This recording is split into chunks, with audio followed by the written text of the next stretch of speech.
Alright, this here is the new Whirlpool hot water heater. It's 40 gallons and especially designed for mobile homes, which is what my house is set up for. You can hear it buzzing.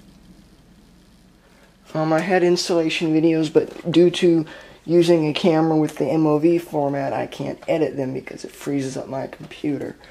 But here are the specs.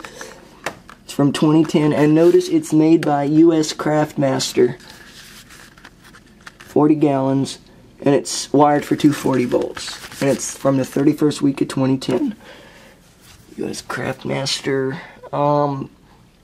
There's the pressure relief that goes to the crawl space.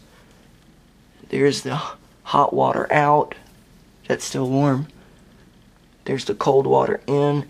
There's a thermostat and element, and there's the element in there. Whirlpool.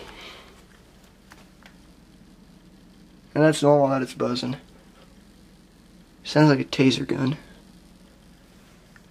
Hot water outlet. And it's a lot more efficient than the old one. US Craftmaster Water Heater Company. Anyways, over and out.